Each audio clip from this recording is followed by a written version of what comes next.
기도하겠습니다. 이 시간 진리의 성령께서 찾아오시어 우리의 심령을 지혜롭게 하여 주옵소서. 말하는 자의 입술을 지혜롭게 하시고 듣는 자의 귀 또한 지혜롭게 하여 주옵소서. 예수님의 이름으로 기도합니다. 아멘. 지난 수요일부터 예수님의 고난을 기억하고 기념하는 사순절 기간이 시작되었습니다. 그래서 마태복음을 살펴보는 것은 잠시 중단하고 그리스도의 십자가를 주제로 하여 말씀을 나누어 보도록 하겠습니다.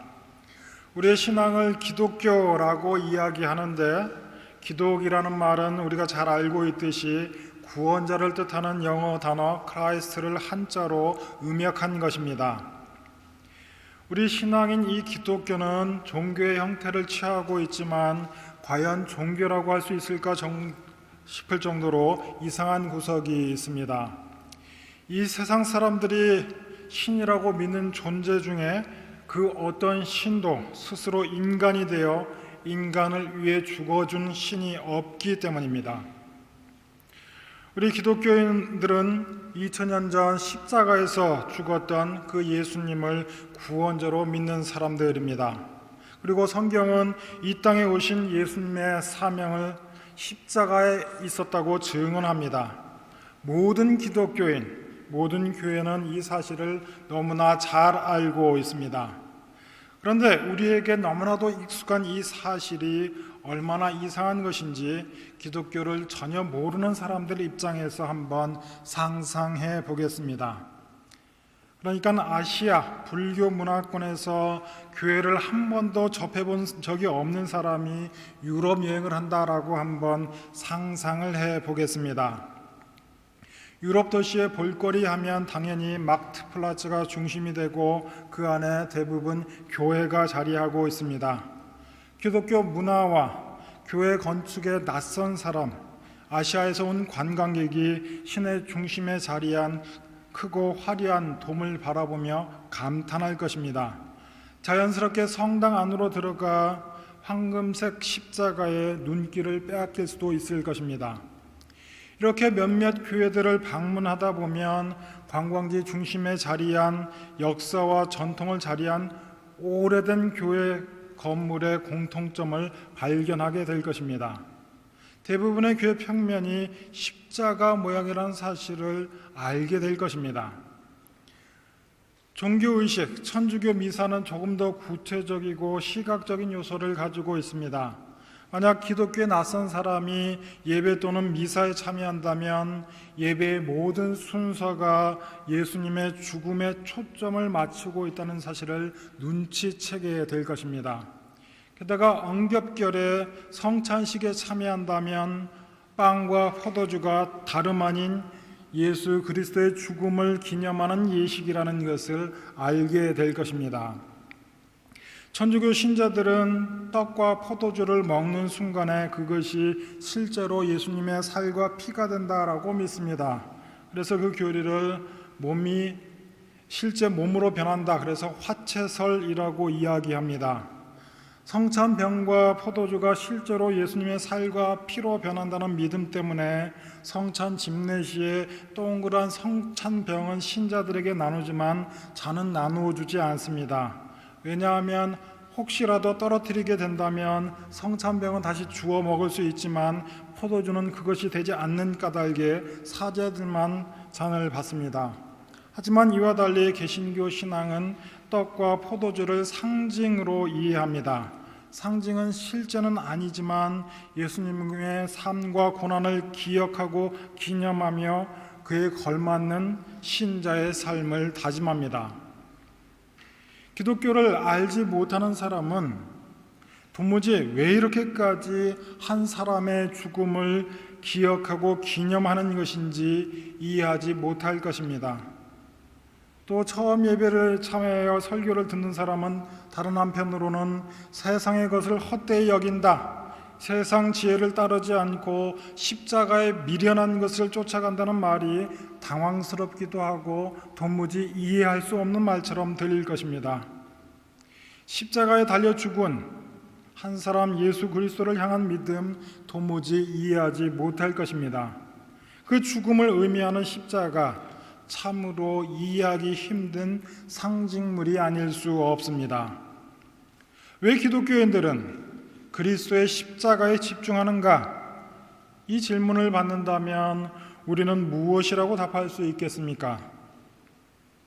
신앙생활을 시작할 때는 이 십자가의 문제를 진지하게 생각하지만 신자가 된 이후에는 십자가보다는 신앙적인 활동에 관심을 갖게 됩니다. 어떻게 봉사할 것인가? 어떻게 헌금할 것인가?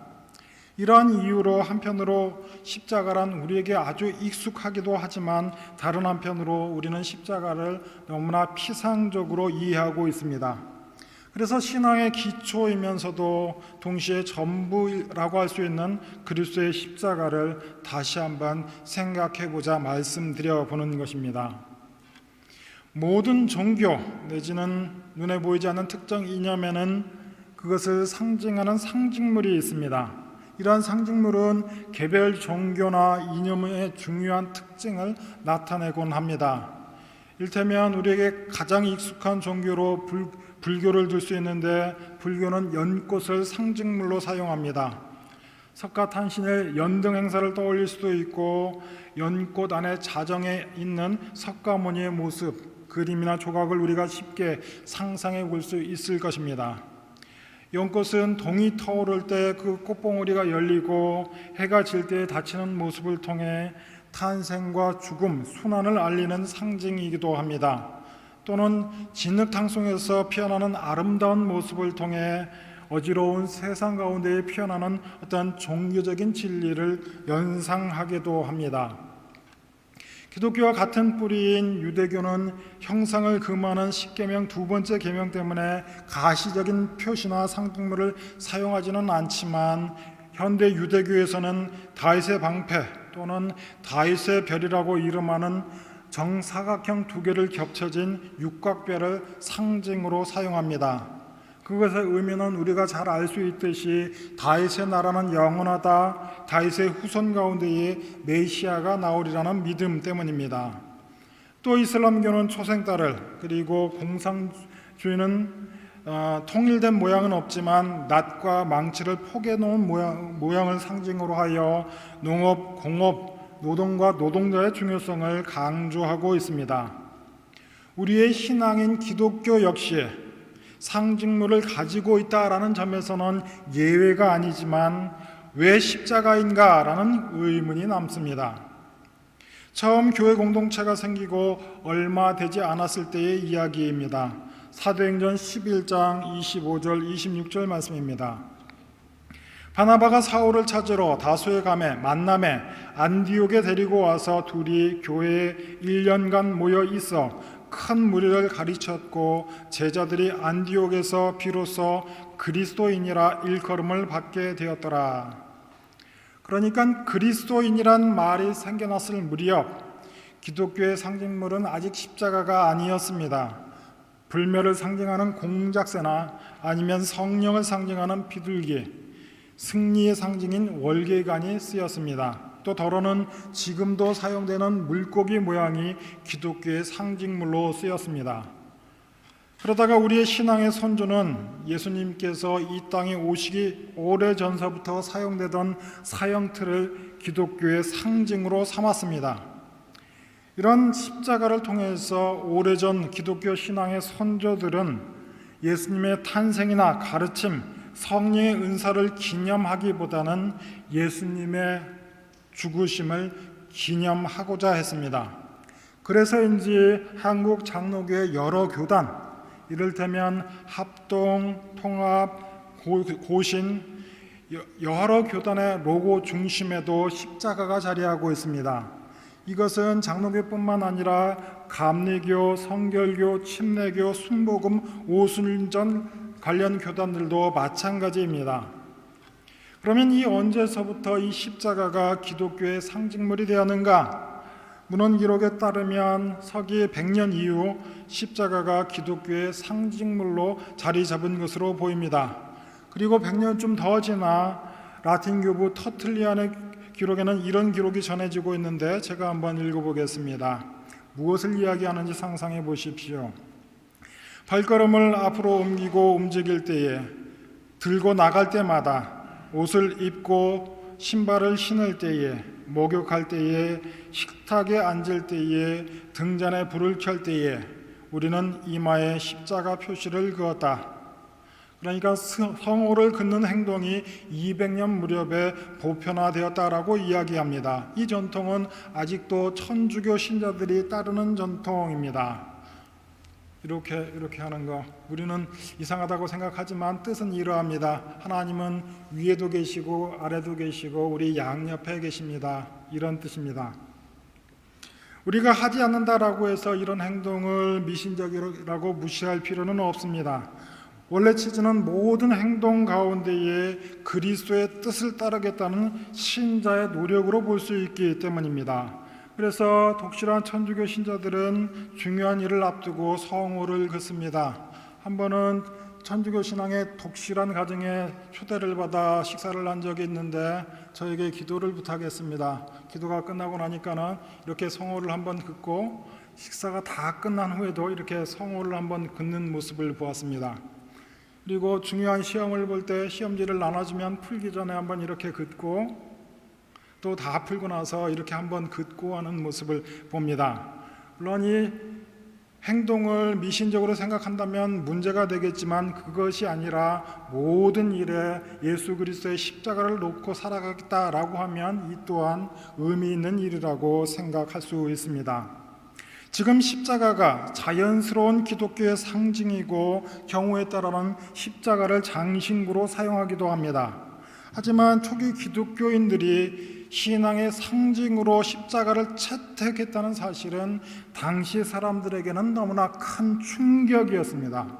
왜냐하면 고대 사회에서 십자가는 공포와 두려움의 대상이었기 때문입니다. 사형틀에 해당하는 올감이나 아마 전기 의자 정도의 충격이었을 것이라고 생각해 볼 수 있습니다. 이 십자가형은 다른 문화권에서 집행되던 형벌로 그리스 로마로 유입된 것으로 보입니다. 이 십자가를 무섭게 생각하는 이유는 죄인에게 극한의 고통을 주면서 죽음을 늦출 수 있기 때문입니다. 때에 따라 사나흘까지도 목숨이 붙어있는 경우가 있다고 하니 얼마나 끔찍한 형벌인지 우리가 상상해 볼 수 있습니다. 그리고 로마의 십자가형이 도입되었을 때도 살인, 반란에 준하는 중죄에 한해서만 보여주기 위해서 노예들에게 집행되었던 형벌입니다. 그래서 로마 시민들에게는 사형이 선고되어도 국가 반역죄를 제외하고는 참수형에 처했던 것입니다. 그래서 예수님께서는 십자가에 달려 돌아가셨고 사도 바울은 같은 제목으로 죽었지만 참수형을 당한 이유가 거기에 있습니다. 많은 철학자들도 이 십자가는 잔인하고 혐오스러운 형벌이라고 금해야 한다 비난했습니다. 이유는 다르지만 유대인들도 마찬가지였습니다.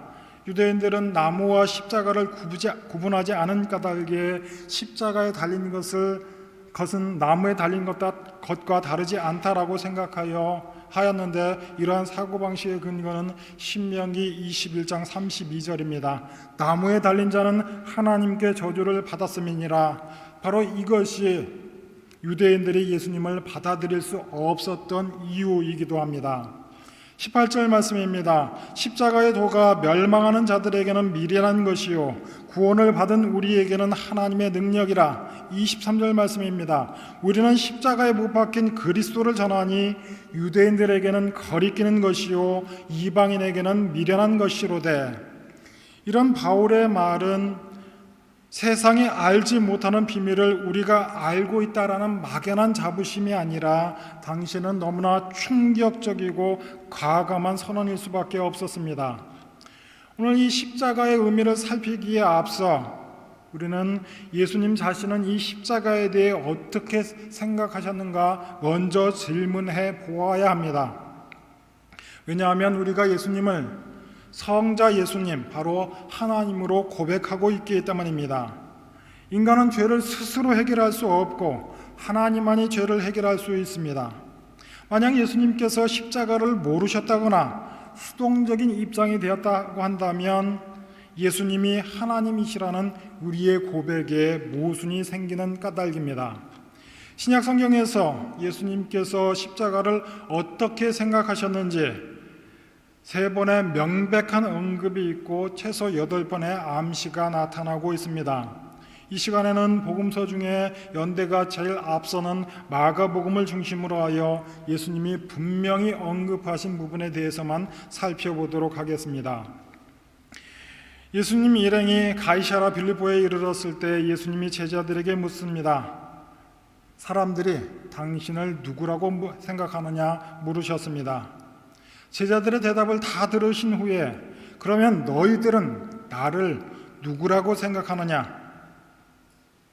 이 물음에 베드로가 불쑥 주님은 살아계신 하나님의 아들이요 그리스도가 되신다라는 놀라운 고백을 합니다. 예수님께서는 자신의 메시아 되심을 비밀로 하라고 당부하시면서 다음과 같은 사실을 가르치십니다. 첫 번째 순환 예고 장면인 마가복음 8장 31절 32절 말씀입니다. 인자가 많은 고난을 받고 장로들과 대제사장들과 서기관들에게 버림받아 죽임을 당하고 사흘 만에 살아날 것을 비로소 그들에게 가르치시되 드러내놓고 말씀하시니 베드로가 예수를 붙들고 항변하매 베드로가 말합니다. 죽이는 왕은 있어도 죽는 왕은 없다. 하나님의 아들이 이 세상에 오셨으면 세상을 다스려야지 왜 죽으시느냐 항변합니다. 이에 예수님은 베드로를 크게 질책하십니다. 왜냐하면 베드로가 예수님을 메시아로 고백하면서도 메시아의 그 사명을 부정하고 있기 때문입니다. 이 일 후에 예수님은 갈릴리를 지나실 때에 다시 한번 순환 예고를 하시는데 두 번째 순환 예고가 마가복음 9장 31절 32절 말씀입니다. 이에 제자들을 가르치시며 또 인자가 사람들의 손에 넘겨져 죽임을 당하고 죽은 지 3일 만에 살아나리라는 것을 말씀하셨기 때문이더라. 그러나 제자들은 이 말씀을 깨닫지 못하고 묻기도 두려워하더라. 무슨 말씀을 하시는지 도무지 모르겠으나 얼마 전 베드로가 호되게 혼이 나는 것을 보고 묻지 못하는 상황입니다. 예수님께서는 십자가를 지시기 위해 예루살렘으로 올라가시기를 결심하시고 세 번째 순환 예고를 하시는데 마가복음 10장 32절로 34절 말씀입니다. 예루살렘으로 올라가는 길에 예수께서 그들 앞에 서서 가시는데 그들이 놀라고 따르는 자들이 두려워하더라. 이에 다시 12 제자를 데리시고 자기가 당할 일을 말씀하여 이르시되 보라 우리가 예루살렘에 올라가노니 인자가 대제사장들과 서기관들에게 넘겨지매 그들이 죽이기로 결의하고 이방인들에게 넘겨주겠고 그들은 능욕하며 침뱉으며 채찍질하고 죽일 것이나 그는 3일 만에 살아나리라 하시니라. 이 명시적인 세 차례의 순환 예고를 통해 예수님께서 십자가를 자신의 사명으로 하셨고 인류의 죄를 감당하기 위해 스스로 십자가를 지셨다는 사실을 우리가 알 수 있습니다. 예수님께서 유대 종교 지도자들의 적이와 모함으로 죽게 되리라는 사실을 알고 계셨고 또한 구약 성경의 예언의 성취로 자기 죽음에 대해 알고 계셨습니다. 하지만 유대 종교 지도자들이 반발했다는 사실과 성경이 예언한 메시아의 고난은 예수님의 십자가에서 죽으셔야 한다는 필연성을 다 설명해내지는 못합니다. 십자가의 사건은 인간의 모의나 성경의 예언을 따라 수동적으로 일어난 일이 아니라 스스로 하나님이신 예수님의 선택으로 이루어진 일이기 때문입니다. 그래서 마가복음 10장 45절은 이렇게 전합니다. 인자가 온 것은 섬김을 받으려 함이 아니라 도리어 섬기려 하고 자기 목숨을 많은 사람의 대속물로 주려 함이니라. 그러니까 예수께서 죽으신 이유는 죄인을 구하기 위함이십니다. 인간의 죄 해결은 하나님이 정하신 방법으로 누가 대신 죽어 벌을 받는 방법이 유일하다라고 말씀하십니다. 이것의 근거가 무엇이냐? 인류의 첫사람 첫사람이 죄를 짓고 난 후의 이야기, 창세기 3장 21절 말씀입니다. 여호와 하나님이 아담과 그 아내를 위하여 가죽옷을 지어 입히시느니라. 하나님은 죄를 짓고 부끄러워하는 인간을 위해 가죽으로 옷을 지어 입히십니다.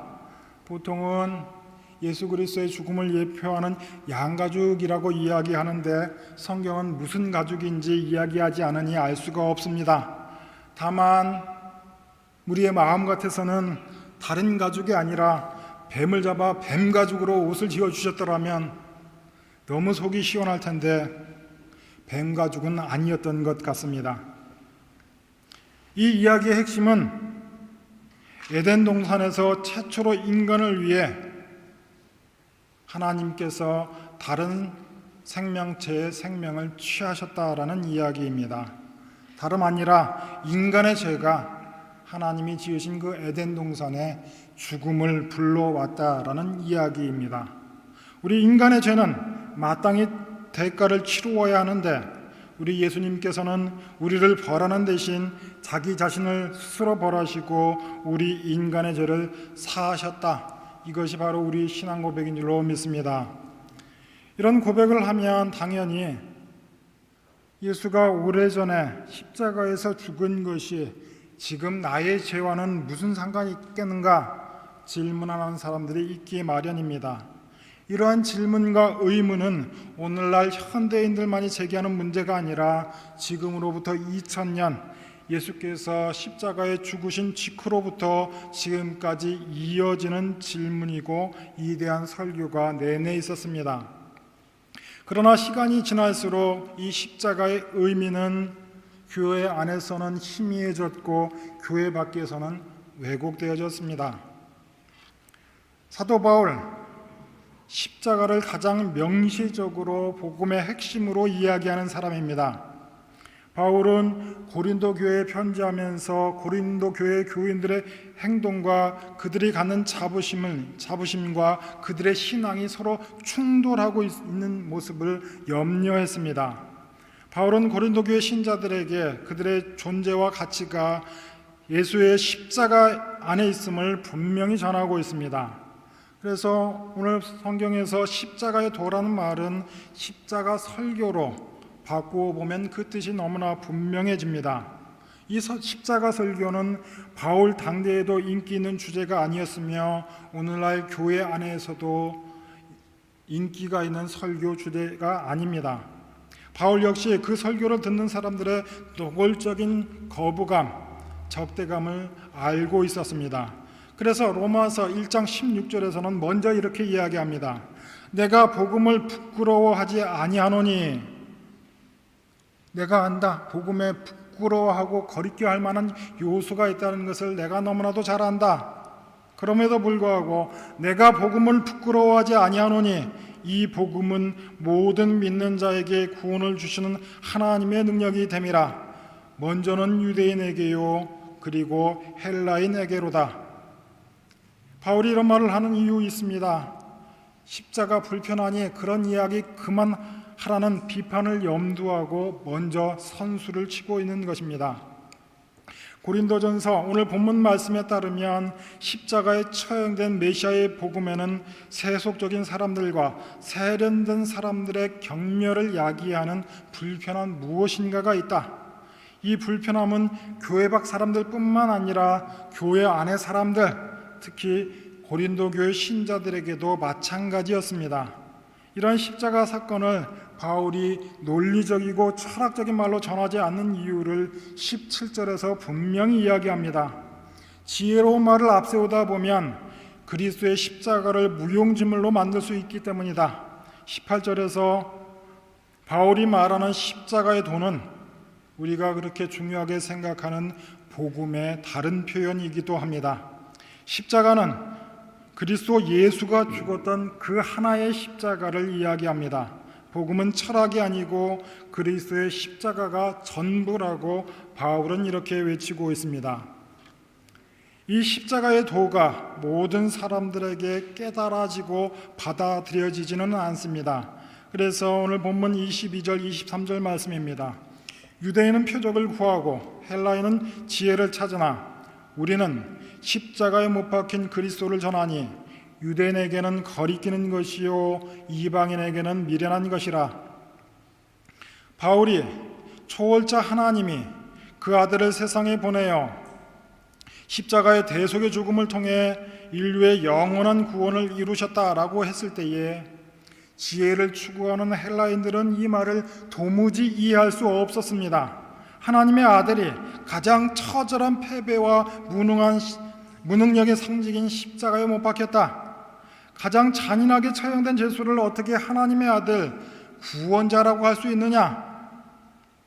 헬라인에게 있어서 인간을 구원할 자라 함은 마땅히 지혜자나 영웅과 같은 존재여야 합니다.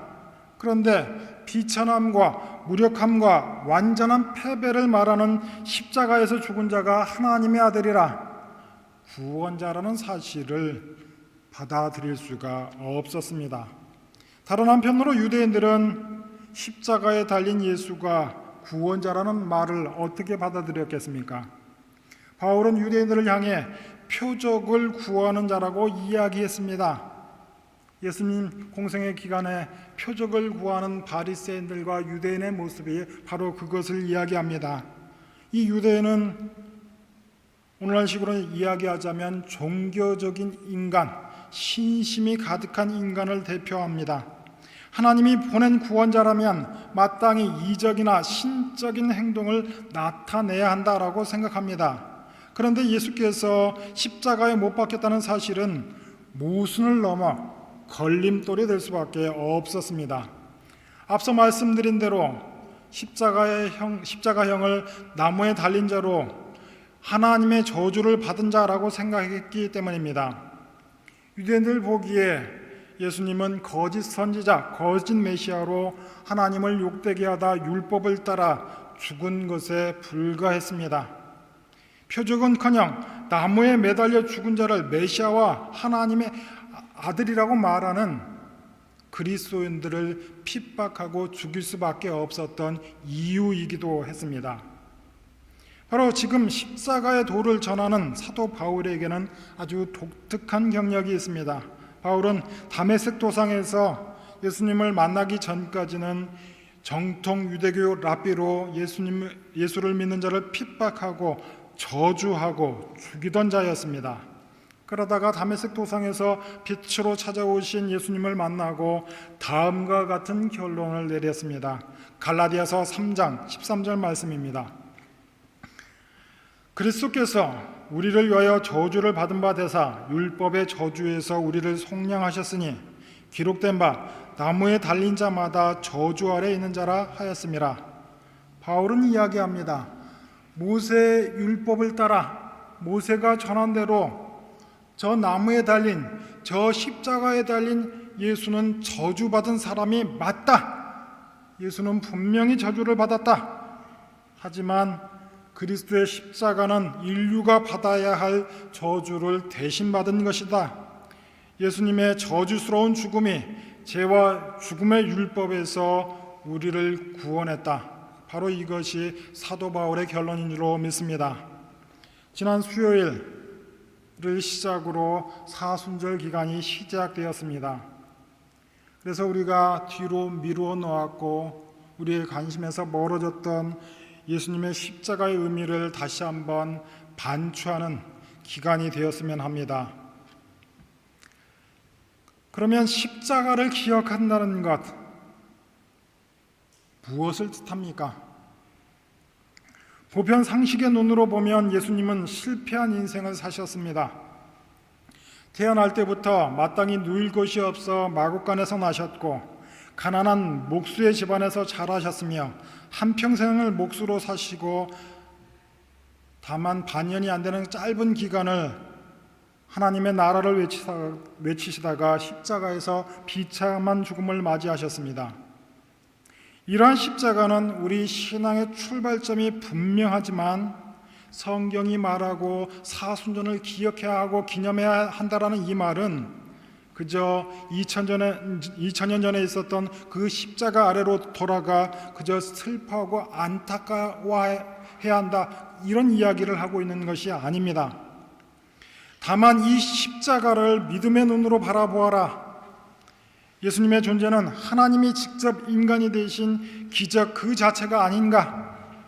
하나님이신 예수님은 우리 인간이 겪는 모든 어려움을 직접 경험하셨고 감당하셨다. 인간의 고초를 아신 분이시다.